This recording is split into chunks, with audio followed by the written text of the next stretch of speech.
Tanggal 6 Mei, hari ke-127. Bacaan Nehemia pasal 3 sampai pasal 4. Pembangunan tembok dimulai. Garis besar. Mimpi Nehemia untuk membangun kembali tembok Yerusalem sekarang menyebar. Orang-orang bangkit serentak dan dengan sekop di tangan mereka, mulai memperbaiki 8 gerbang dan lebih dari 2 mil tembok yang mengelilingi kota. Strategi Nehemia sederhana tetapi efektif.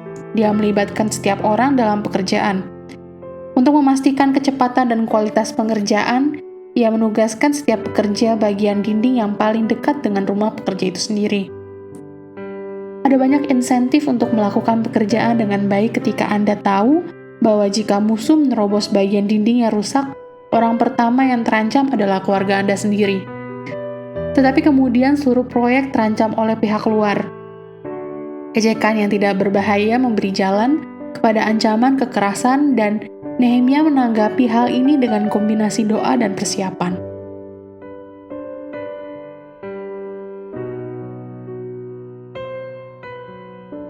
Renungan harian.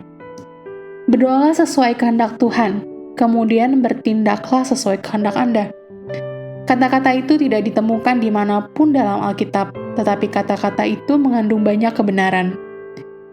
Berulang kali Tuhan telah mengatakan kepada Anda untuk menyerahkan masalah dan kecemasan Anda kepadanya. Janganlah hendaknya kamu khawatir tentang apapun juga, tetapi nyatakanlah dalam segala hal keinginanmu kepada Allah, dalam doa dan permohonan dengan ucapan syukur. Filipi pasal 4 ayat 6. Seperti Nehemia, sampaikanlah permintaan Anda kepada Tuhan segera. Tetapi setelah Anda mendoakan masalah Anda, jangan berharap para malaikat menyelesaikan pembangunan tembok Anda. Ambil sekop Anda dan selesaikan pekerjaan yang telah Tuhan berikan kepada Anda. Tetaplah kerjakan, karena Allah lah yang mengerjakan di dalam kamu. Filipi pasal 2 ayat 12-13. Adalah keseimbangan yang luar biasa untuk dijalani. Pilihlah situasi dalam kehidupan Anda yang membutuhkan doa ditambah dengan persiapan. Berdoalah, selesaikanlah, dan bagikan dengan teman atau anggota keluarga. Terlalu banyak orang berdoa seperti anak kecil yang mengetuk pintu kemudian lari.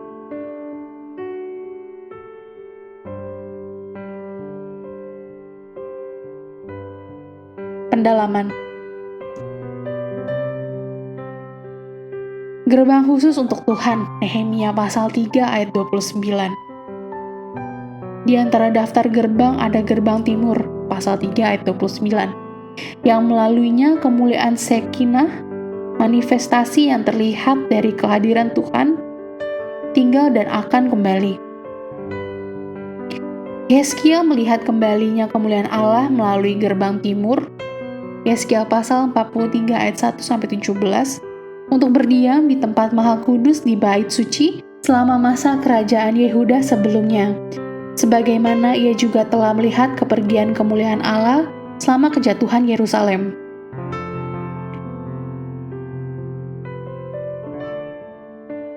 Tetangga terkenal, Nehemia pasal 4 ayat 3. Beberapa penganiayaan Nehemia dicatat dalam sumber-sumber sejarah selain dari Alkitab. Sanballat pasal 4 ayat 1 diidentifikasi sebagai gubernur Samaria pada papirus Elefantin.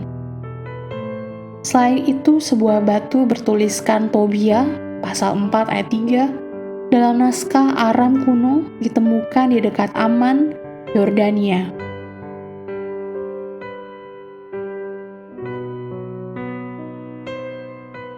Amin. Tuhan Yesus memberkati.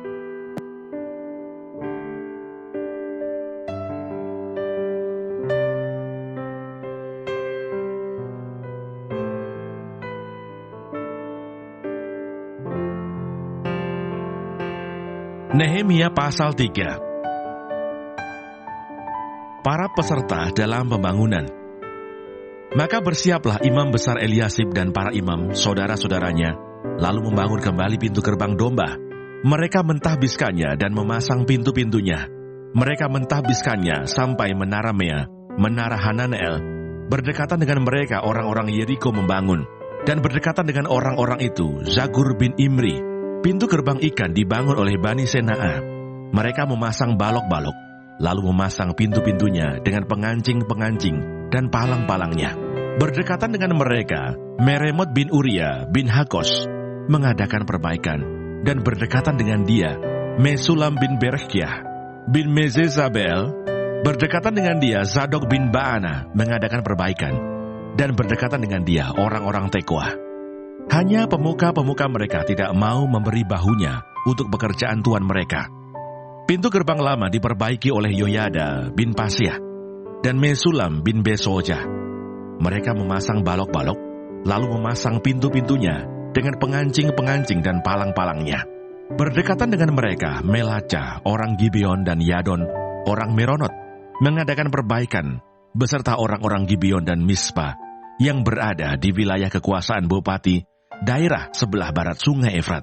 Berdekatan dengan mereka, Uziel bin Harhayah, salah seorang tukang emas, mengadakan perbaikan, dan berdekatan dengan dia, Hananya, seorang juru campur rempah-rempah. Mereka memperkokoh Yerusalem sampai tembok lebar. Berdekatan dengan mereka, Refaya bin Hur, penguasa setengah wilayah Yerusalem yang satu, mengadakan perbaikan.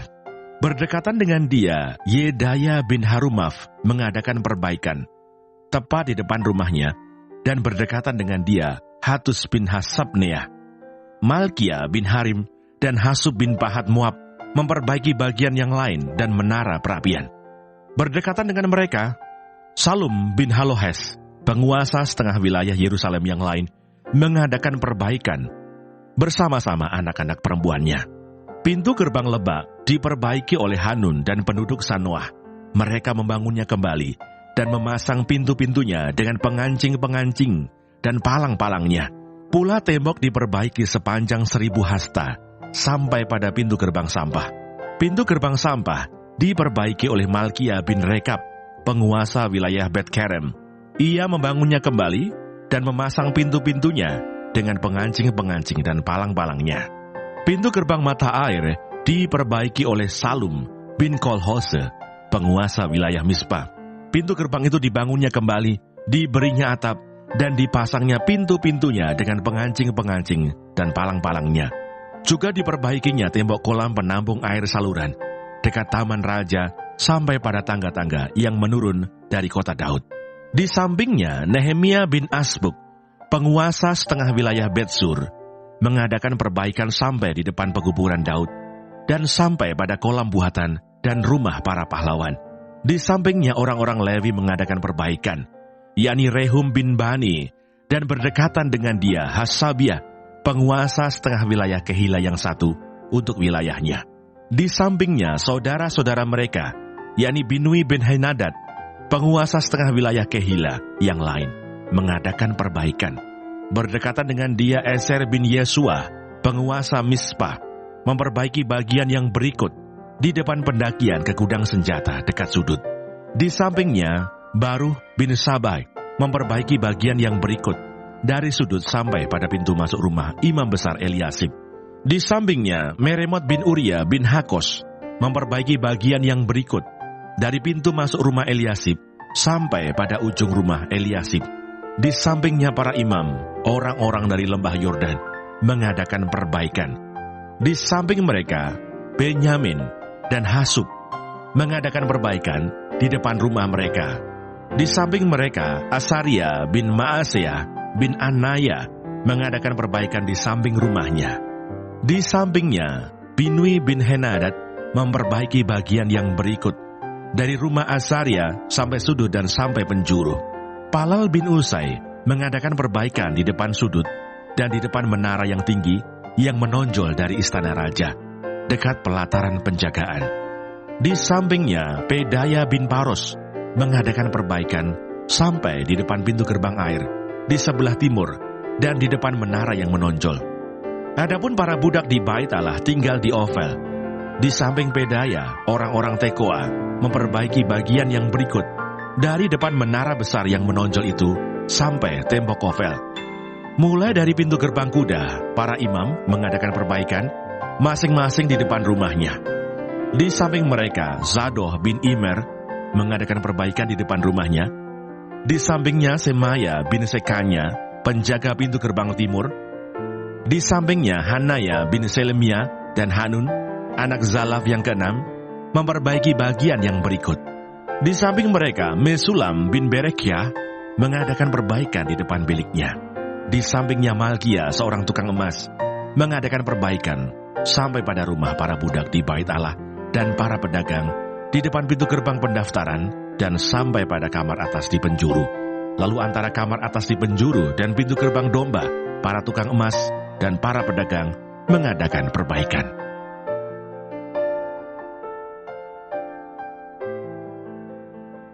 Nehemia pasal 4. Kewaspadaan terhadap orang-orang yang menentang pembangunan.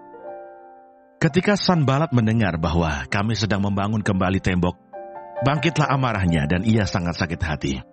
Ia mengolok-olokkan orang Yahudi dan berkata di hadapan saudara-saudaranya dan tentara Samaria, "Apa gerangan yang dilakukan orang-orang Yahudi yang lemah ini? Apakah mereka memperkokoh sesuatu? Apakah mereka hendak membawa persembahan?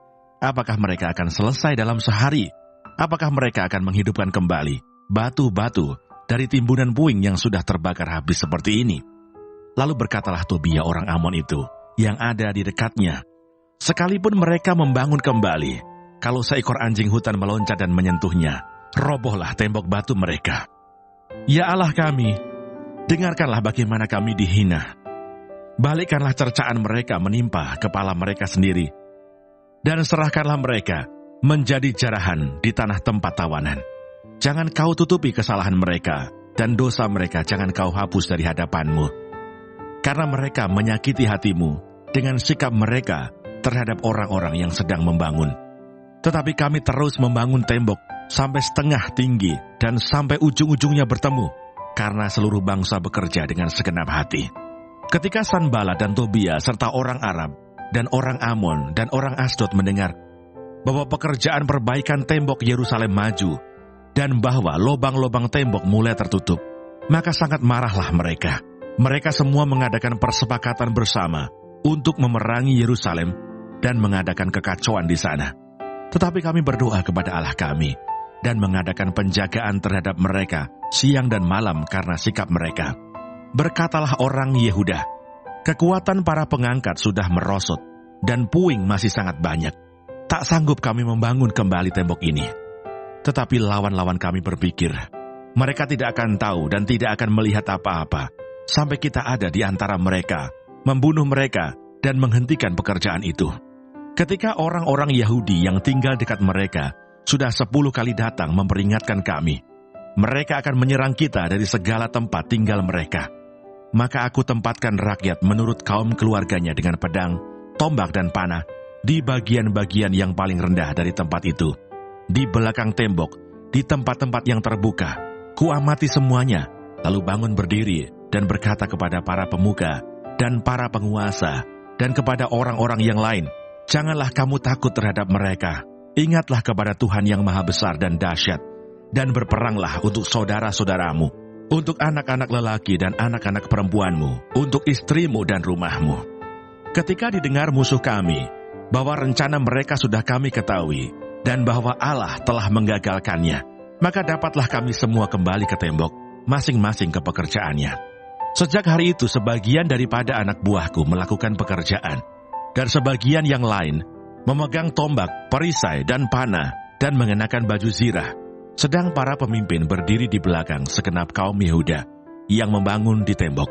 Orang-orang yang memikul dan mengangkut melakukan pekerjaannya dengan satu tangan, dan dengan tangan yang lain mereka memegang senjata.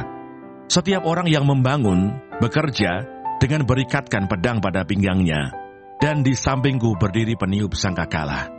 Berkatalah aku kepada para pemuka dan para penguasa dan kepada orang-orang yang lain, "Pekerjaan ini besar dan luas, dan kita terpencar pada tembok yang satu jauh daripada yang lain. Dan kalau kamu mendengar bunyi sangkakala di suatu tempat, berkumpullah ke sana mendapatkan kami. Allah kita akan berperang bagi kita.